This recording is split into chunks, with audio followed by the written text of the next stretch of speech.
This is the history of the deadliest plane crash in history. On March 1985, the worst air disaster in history took place. Two Boeing 747s collided on a runway at the Madrid Barajas airport in Spain. One of the planes caught fire immediately upon impact, and the other was left disabled on the runway. The fiery Boeing 747 was an American passenger plane, while the other was a Soviet cargo plane. The American plane had taken off from New York just 3 hours earlier and was supposed to be full of passengers, but due to a computer error, almost all of the passengers had been placed on another flight. This meant that instead of being full of people, the plane was only carrying 5 crew members and 3 passengers. The Soviets, on the other hand, were carrying 169 people. As soon as the two planes collided, the American plane burst into flames. Now, obviously, this is a huge tragedy regardless of the numbers involved, but it could have been much worse. If the American plane had been full, then the death toll would have been much higher.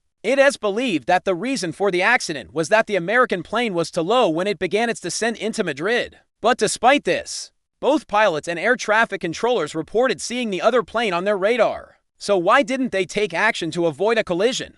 It seems that they just didn't have enough time. The first officer of the American plane later said, "I remember thinking there are 3 seconds between us and a major disaster. I tried to warn the captain, but there wasn't any reaction.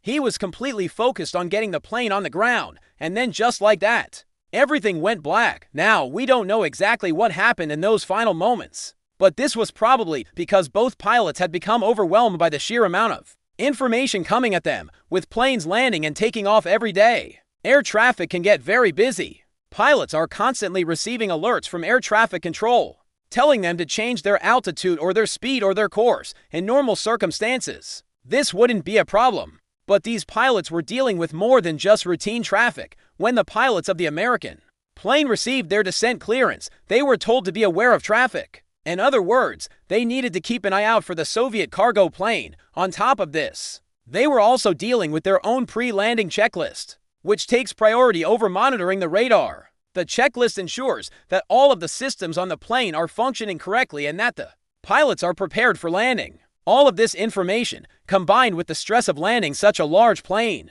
likely overwhelmed the pilots, causing them to make a fatal mistake. While the American plane was descending into Madrid, the Soviet plane was preparing to take off from Madrid. The Soviets had actually been delayed taking off because of the American plane. But once they got the green light, they accelerated down the runway and into the sky. That's when the controller noticed that the American plane was on a direct collision course with the Soviets. He immediately contacted the American plane and told them to break off their descent. But it was already too late. The two planes collided midair and the American plane began to fall from the sky. To this day, it's unknown whether the Soviet pilot could have or should have done anything to avoid the collision. Some speculate that if he had acted sooner, then the crash may have been avoided.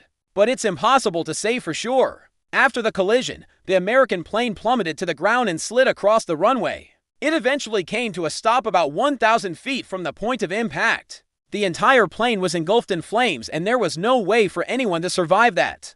Of the 3 passengers on board, one was a 19-year-old woman who was returning home after studying abroad in Europe. Her name was Audrey Joseph. She was sitting in the back of the plane when it hit, and her seat was the only one that was still attached to the plane when emergency workers arrived. Miraculously, she had survived the initial impact, but she died of smoke inhalation before emergency workers could reach her. As for the pilots, well, they were experienced pilots who had flown this route many times before. They knew the protocol and they knew the risks. Unfortunately, they didn't have enough time to react. The Soviet plane, on the other hand, was completely destroyed on impact.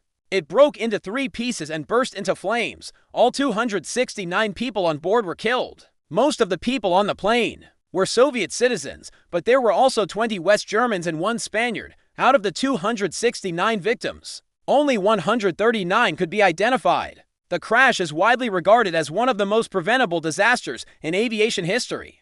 But human error isn't always avoidable. After the crash, there was a big debate over who was to blame, and ultimately, the Spanish judge decided that both pilots were equally responsible. This led to both countries blaming each other for years. But eventually the governments decided to put the disaster behind them and move forward. Today, there is a memorial at the crash site with the names of all 272 victims. Thanks for watching.